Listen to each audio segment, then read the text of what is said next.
Premier ministre par intérim de la République du Mali, son Excellence Abdoulaye Maïga. Je l'invite à s'exprimer devant l'Assemblée.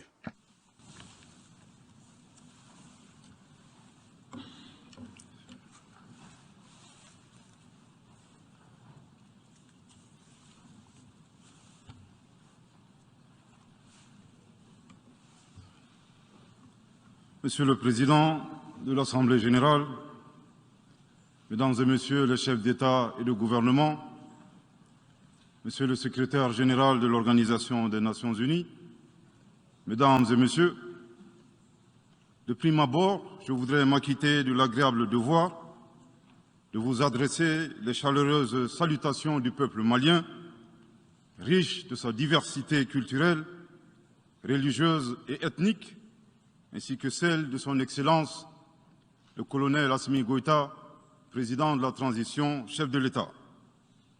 Monsieur le Président, votre brillante élection à la présidence de cette 77e session de l'Assemblée générale et la fin des travaux de la 76e session de l'Assemblée générale, brillamment conduit par votre prédécesseur, son Excellence M. Abdullah Shahid, de la République des Maldives, m'offre l'heureuse occasion d'adresser à vos excellences les chaleureuses félicitations de tout le Mali. Enfin, permettez-moi de réitérer à notre secrétaire général, M. Antonio Guterres, notre haute appréciation des efforts louables qu'il continue de déployer pour la réalisation des nobles objectifs de notre organisation commune. Nous sommes convaincus que vous êtes un ami du Mali et du Sahel. L'amitié reposant sur la sincérité, souffrez que je vous exprime mon profond désaccord suite à votre récente sortie médiatique, au cours de laquelle vous prenez position et vous vous exprimez sur l'affaire des 46 mercenaires ivoiriens, qui est une affaire bilatérale et judiciaire entre deux pays frères. C'est évident que la qualification judiciaire des infractions liées à cette affaire ne relève pas des attributions du secrétaire général des Nations unies. Au Mali, notre administration ne travaille pas sur la base de l'oralité ni des déclarations par voie de presse. Par conséquent, nous nous en tenons scrupuleusement à la note verbale de la MINUSMA, la mission des Nations unies pour la stabilisation au Mali, référence MINUSMA PROT/NV 226/2022 du 22 juillet 2022, dans laquelle il ressort clairement qu'il n'existe pas de lien entre les 46 mercenaires et les Nations unies. Les récentes synchronisations des actions et l'harmonisation des éléments de langage consistant à faire passer le Mali, mon pays, de statut de victime à celui de coupable dans cette affaire des mercenaires sont évidemment sans effet. Excellence, Monsieur le Secrétaire général, votre position sur l'affaire des mercenaires a été suivie par certains responsables d'Afrique de l'Ouest. Donc, c'est sous votre couvert que nous leur adresserons des messages. À l'endroit du président en exercice de la CEDEAO, M. Umaro Sissoko Embalo, qui affirme, je cite, « On vient de voir avant-hier la déclaration du secrétaire général des Nations unies qui dit que ce ne sont pas des mercenaires. Moi, à la place des Maliens, j'aurais relâché ces 49 soldats. » Fin de citation. Je voudrais très respectueusement signifier à ce dernier qu'il existe un principe de subsidiarité, d'ailleurs au contour flou entre la CEDEAO et les Nations unies, et non un principe de mimétisme. Également, il est important de lui préciser que le secrétaire général des Nations unies n'est pas un chef d'État et le président en exercice de la CEDEAO n'est pas un fonctionnaire. Par conséquent, il serait indiqué qu'il ne banalise pas la CEDEAO. Enfin, il est utile de rappeler au président en exercice de la CEDEAO qu'au Mali, les autorités n'interfèrent pas dans les dossiers judiciaires et respectent l'indépendance de la justice. Donc, nous n'avons pas vocation à interpeller ou relâcher. Ceci relève de la fonction judiciaire.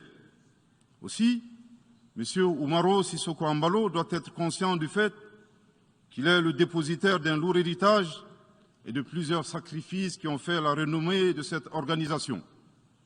La dynamique ayant fait la grandeur de la CEDEAO ne doit pas être brisée.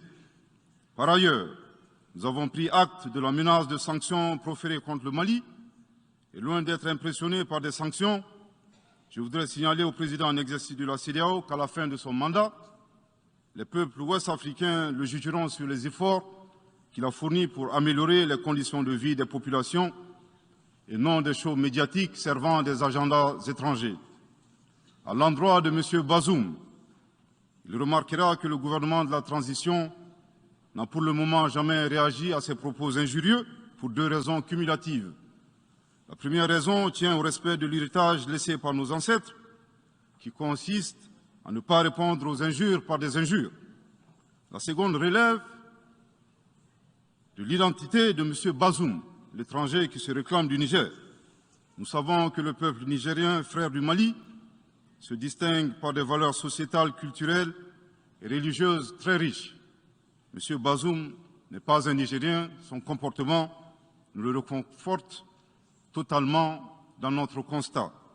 Excellence, Monsieur le Secrétaire général, le Mali tirera toutes les conséquences de droit de vos agissements. Devant Dieu et en leur âme et conscience, nous demandons à ceux qui refutent notre version d'indiquer s'ils accepteront que les militaires ayant dissimulé leurs identités en mettant sur leur passeport qu'ils sont peintres, maçons, etc., avec des armes débarquent dans leur aéroport sans que le pays de destination n'ait été au préalable informé et dans le dessein funeste de déstabiliser ce pays. S'ils ne l'acceptent pas en tant qu'État, si cela n'est pas possible à Lisbonne ou ailleurs, le Mali non plus ne l'acceptera pas en tant qu'État et ce ne sera pas non plus possible à Bamako ou dans une autre localité malienne. Monsieur le Président, une nouvelle ère des solutions porteuses de changement pour relever des défis interdépendants. Thème de cette 77e session de l'Assemblée générale, suscitera l'espoir de meilleurs jours pour le Mali, à la condition que le bilan sans complaisance de l'ancienne ère soit établi, que les enseignements soient tirés et que les recommandations objectives soient formulées.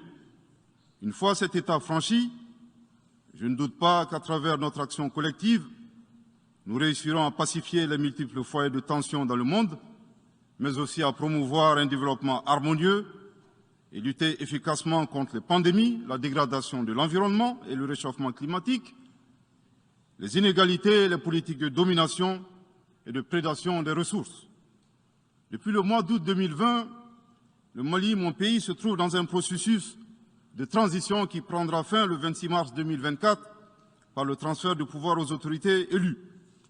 D'ici à cette échéance et conformément aux recommandations des Assises nationales de la refondation, les autorités de la transition se sont engagées dans deux chronogrammes convenus avec la CEDEAO à faire des réformes politiques et institutionnelles avant d'organiser des élections dont l'objectif ultime est de refonder l'État malien, afin qu'il réponde aux aspirations profondes et légitimes de notre peuple à la paix, à la sécurité, à la bonne gouvernance, au développement et à la stabilité institutionnelle durable au Mali. Dans cette perspective, je suis heureux de souligner que certaines avancées majeures ont déjà été réalisées, notamment la promulgation de la loi électorale, qui comprend entre autres la création de l'autorité indépendante de gestion des élections, dont l'installation est à un stade avancé, ainsi que la mise en place d'une commission composée d'éminentes personnalités de toutes les composantes de la société malienne, chargée de la rédaction de la nouvelle Constitution.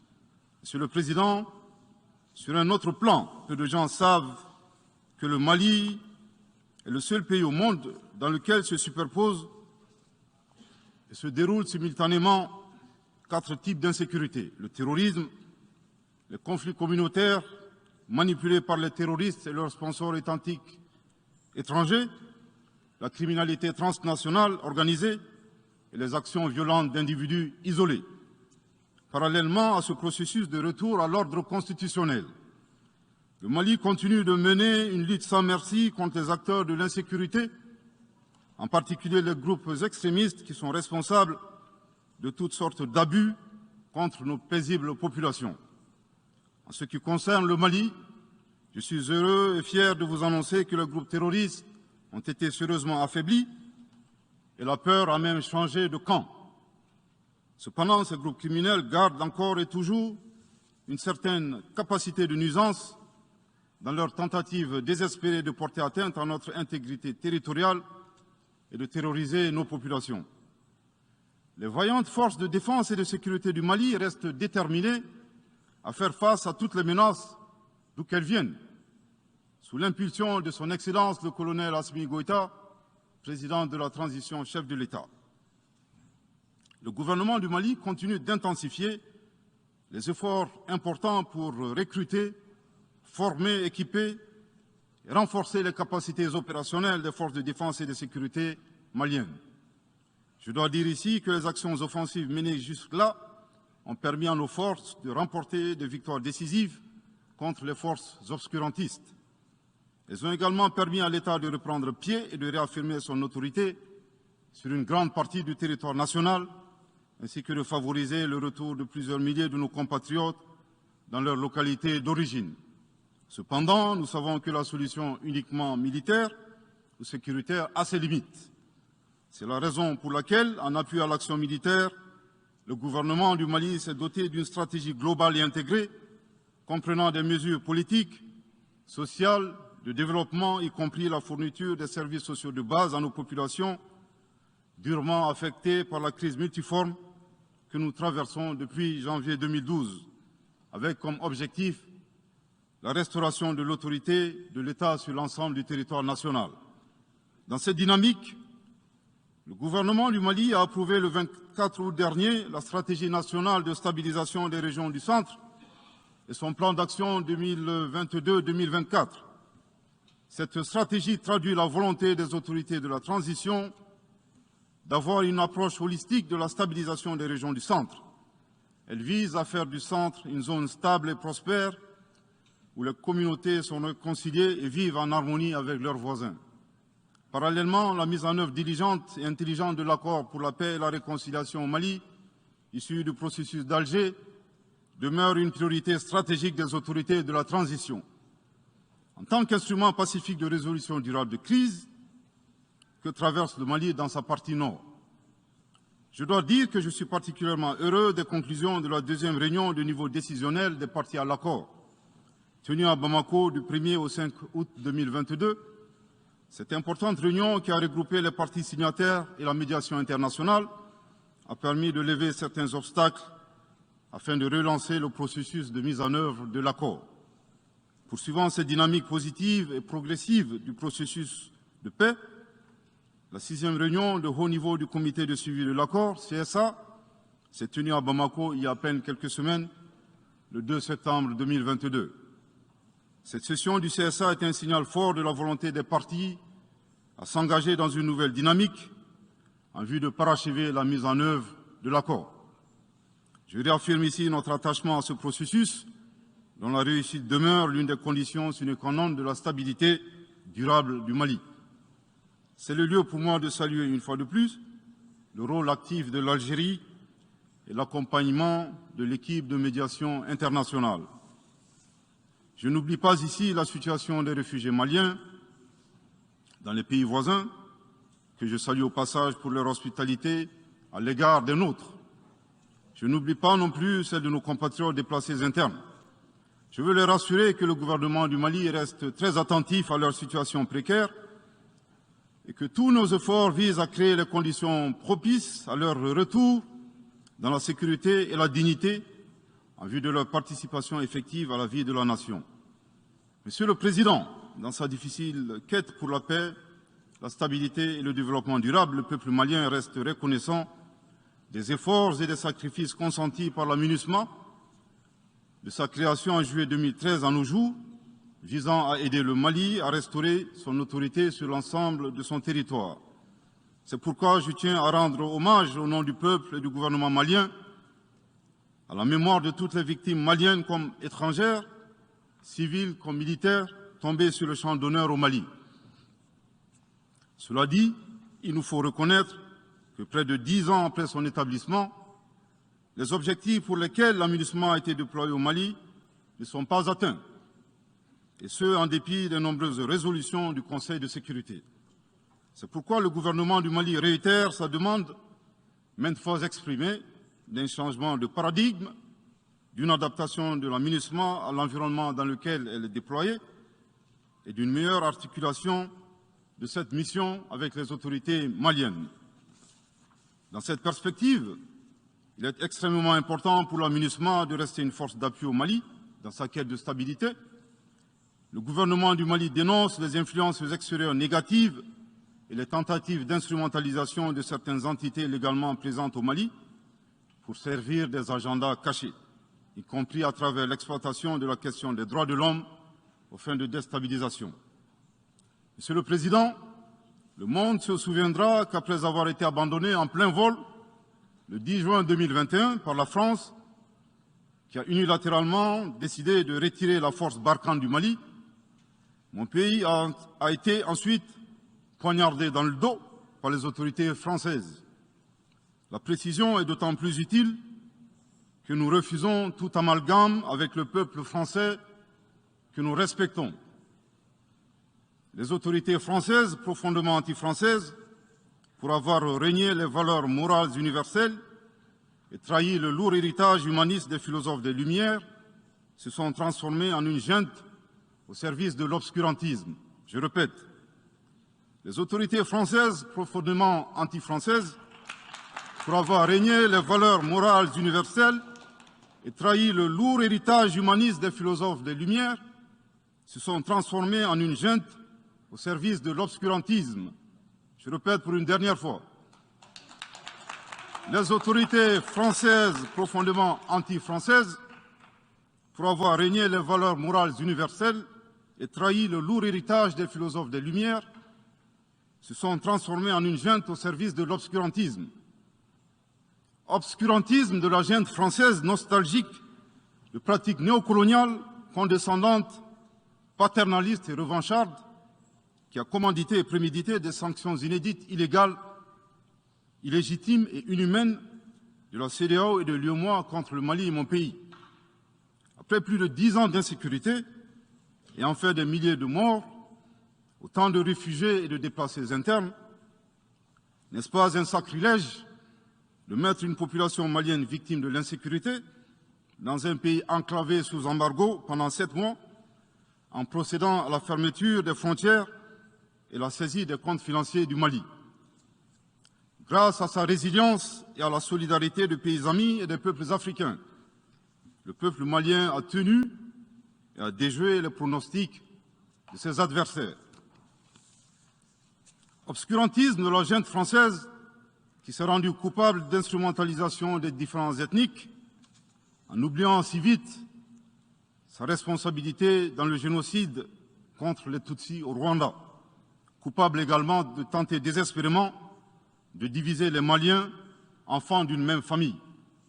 Enfin, obscurantisme de la junte française qui a violé l'espace aérien malien en y faisant voler des vecteurs aériens tels que des drones, des hélicoptères militaires et des avions de chasse plus d'une 50aine de fois, en apportant des renseignements, des armes et munitions aux groupes terroristes. Afin de se donner une bonne conscience, la junte française accuse le Mali de n'avoir pas été reconnaissant en se gargarisant de la mort regrettable de 59 soldats français au Mali lors de diverses opérations de lutte contre le terrorisme. À cette triste accusation, nous rappelons que dans la majorité des interventions d'officiels maliens et des cérémonies, nous rendons systématiquement un hommage à l'ensemble des victimes de l'insécurité au Mali, sans distinction de nationalité, donc y compris les 59 Français décédés. Aussi, nous les invitons à ne pas s'arrêter à si bon chemin et de remonter le temps, en passant par leur intervention en Libye, décriée par toute l'Afrique, sans oublier la participation forcée des milliers d'Africains à la Première et la Seconde Guerre mondiale, sans oublier la traite négrière qui explique le sort économique de beaucoup de pays. Combien d'Africains sont-ils morts pour la France et le monde libre dans lequel nous vivons? Monsieur le Président, eu égard à la gravité des faits commis par la junte française. Le Mali, dans sa lettre en date du 15 août 2022, a demandé la tenue d'une réunion d'urgence du Conseil de sécurité des Nations Unies. Cette réunion a pour objet de permettre au Mali de présenter les éléments de preuve en sa possession, démontrant que l'armée française a agressé en de maintes reprises mon pays, en violant de manière répétitive et fréquente l'espace aérien malien, sans autorisation des autorités maliennes, et parfois en falsifiant des documents de vol.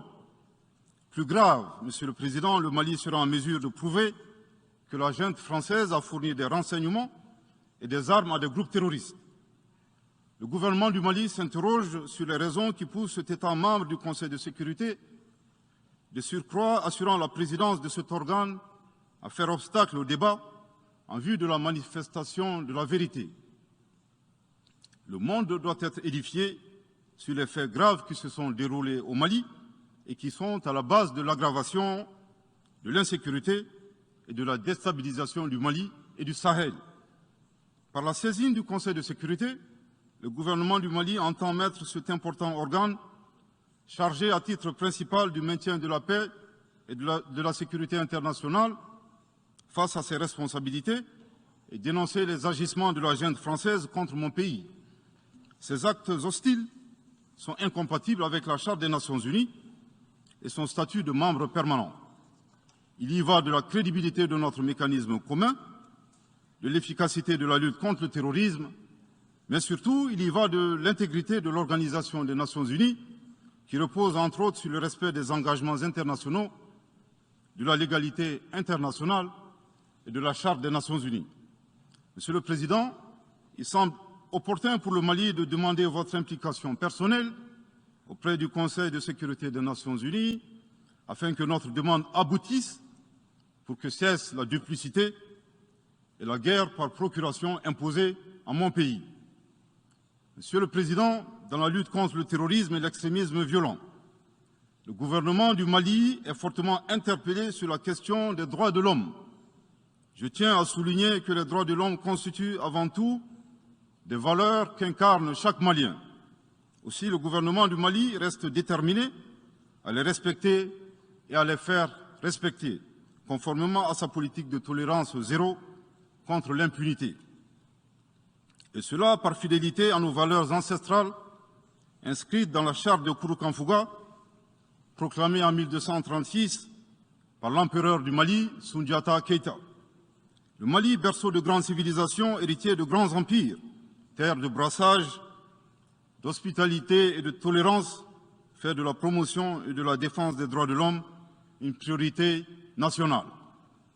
C'est pourquoi je réaffirme avec force que les opérations militaires des forces de défense et de sécurité du Mali sont conduites dans le strict respect des droits de l'homme et du droit international humanitaire. Cependant, comme je viens de le souligner, le gouvernement du Mali s'oppose avec véhémence à l'instrumentalisation de la question des droits de l'homme à des fins politiques, de positionnement, voire de chantage ou d'intimidation. De même, nous regrettons la sélectivité observée entre les droits des populations dont des villages entiers sont massacrés et rasés, qui ne suscitent presque pas d'indignation particulière, et la manipulation communicationnelle faisant passer des terroristes neutralisés sur le champ de bataille pour des civils innocents. Monsieur le Président, pour terminer, je dirais que le peuple malien a décidé de prendre son destin en main. Il soutient pleinement le gouvernement dans la refondation du Mali, ainsi que le retour à un ordre constitutionnel apaisé et sécurisé en mars 2024, à l'issue d'élections libres, transparentes et crédibles. La réalisation de ces vastes chantiers exige du gouvernement de poursuivre et d'intensifier les efforts en vue de l'amélioration continue de la situation sécuritaire dans le pays et de la protection des personnes et de leurs biens. À cet égard, je me réjouis de la tenue à Lomé, le 6 septembre dernier, de la 3e réunion du groupe de suivi et de soutien à la transition. Les conclusions de cette importante rencontre, notamment la reconnaissance des progrès réalisés par la transition et les appels lancés en faveur de la mobilisation de tous les partenaires du Mali pour consolider leur appui politique économique, technique et financier à la République du Mali, ainsi que pour soutenir les efforts des autorités de la transition du Mali en vue d'un retour harmonieux à l'ordre constitutionnel. Je voudrais rappeler que la transition au Mali résulte de plusieurs années de dysfonctionnement de notre jeune démocratie qui a engrangé quelques résultats positifs. Malheureusement, à l'heure du bilan, les passifs sont plus importants que les actifs, d'où la survenance de la transition. Je saisis cette opportunité qui m'est offerte pour remercier chaleureusement notre respecté aîné, son Excellence le Président Alassane Dramane Ouattara, pour les sages et éclairés conseils qu'il nous a prodigués dans son allocution mémorable à cette 77e session de l'Assemblée générale des Nations unies. Je voudrais le rassurer que les autorités de la transition malienne n'ont d'autres objectifs que de faire des réformes politiques et institutionnelles avant d'organiser des élections, tout en luttant obstinément contre le terrorisme. Ces réformes permettront d'améliorer la gouvernance et toutes les dispositions seront prises pour que la démocratie malienne soit la plus enviée au monde. Dans ce chantier, nous prêterons une attention particulière au troisième mandat, qui ne sera pas possible. Le troisième mandat pour un public moins averti consiste pour un président de la République d'effectuer une manœuvre en 4 temps, en vue de conserver le pouvoir pour lui seul et son clan. Premier temps, presque en fin de second mandat, donc en principe non rééligible, il s'agit pour le président de la République sortant de déclencher une révision constitutionnelle de manière non consensuelle. Deuxième temps, au cours de cette révision constitutionnelle, le président de la République sortant modifiera quelques dispositions constitutionnelles. Troisième temps, une fois la nouvelle constitution adoptée, sur fond de crise politique naturellement, le président sortant devient candidat en violation de la limitation du nombre de mandats à 2. Sa candidature est alors justifiée par l'adoption de la nouvelle constitution et le prétexte est tout trouvé. La limitation du nombre de mandats à 2 concernait l'ancienne constitution. Par conséquent, il est candidat au regard de la nouvelle constitution adoptée. Quatrième temps, une farce électorale est organisée. Forcément, il remporte les élections et s'ensuit une chasse impitoyable aux opposants politiques, dont certains sont arrêtés, d'autres s'exilent et d'autres assassinés. Les allégeances sont obtenues grâce au pouvoir de l'argent, le clientélisme et les intimidations. Dans un langage plus simplifié et en référence à une métaphore footballistique, le troisième mandat est une magie. C'est l'art de se dribbler soi-même tout en gardant le ballon.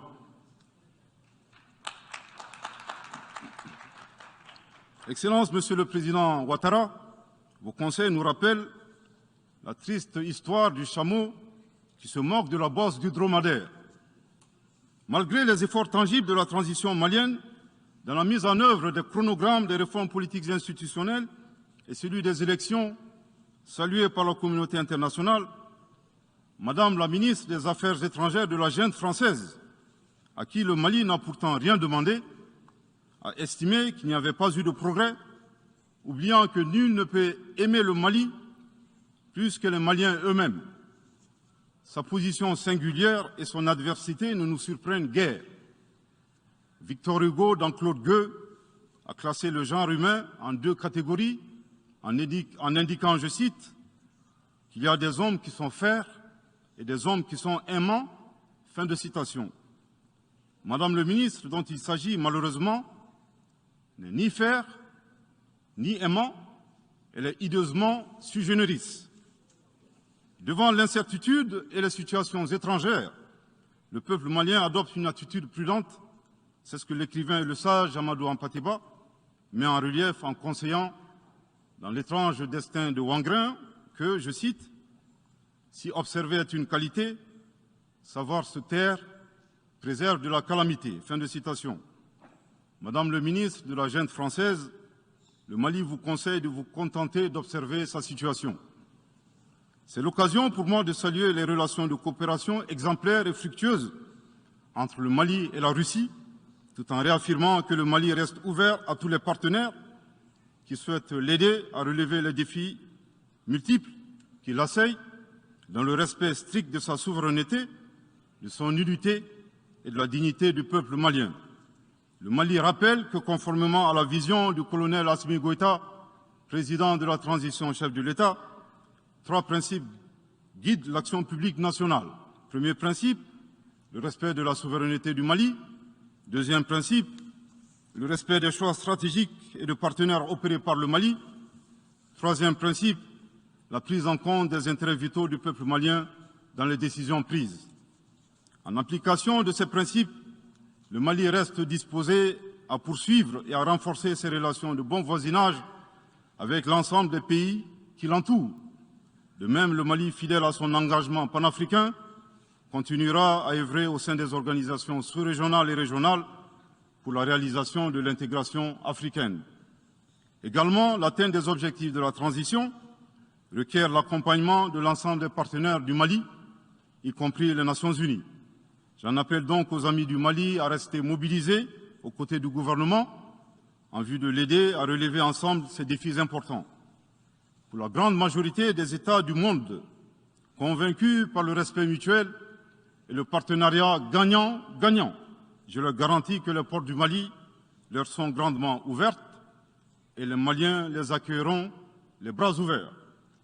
Pour la minorité qui serait tentée de ne pas respecter ces principes, nous leur promettons qu'ils feront face à des millions de Assimi Goïta, soucieux de défendre leur honneur, leur dignité et leurs intérêts vitaux.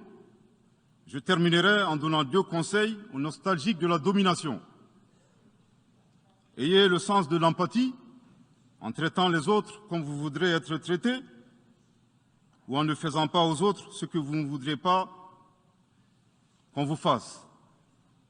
Le second conseil, revoyez vos copies, revoyez vos modèles, revoyez vos logiciels pour intégrer le changement de mentalité et l'évolution du monde dans vos grilles de lecture et d'analyse. Sortez du passé colonial et entendez la colère, la frustration, le rejet qui remonte des villes et campagnes africaines, des populations africaines, et comprenez que ce mouvement est inexorable. Grâce au principe de la multiplication fractale, vos intimidations et vos actions subversives n'ont fait que grossir le rang des Africains soucieux de préserver leur dignité. S'il n'était qu'une centaine aux indépendances, aujourd'hui nous sommes des millions, et demain, tant que les paradigmes inégalitaires demeureront, nous serons des milliards. Le Mali et son peuple ne seront pas des spectateurs face aux assauts et l'adversité. Pour chaque mot employé de travers, nous réagirons par réciprocité. Pour chaque balle tirée contre nous, nous réagirons par réciprocité. C'est à ce prix qu'une nouvelle ère sera une réalité avec des solutions porteuses de changement pour relever des défis interdépendants, avec des États interdépendants et en valorisant l'homme sans distinction aucune, notamment de race, de couleur, de sexe, de langue, de religion, d'opinion politique ou de toute autre opinion, d'origine nationale ou sociale, de propriété, de naissance ou de toute autre situation telle que stipulée à l'article 2 de la Déclaration universelle des droits de l'homme. Que Dieu bénisse le Mali et préserve les Maliens des forces obscurantistes et destructrices du monde. Que Dieu bénisse l'Afrique et préserve les Africains des forces obscurantistes et destructrices du monde. Que Dieu bénisse le monde et préserve l'humanité entière des forces obscurantistes et destructrices du monde. Je vous remercie de votre très aimable attention.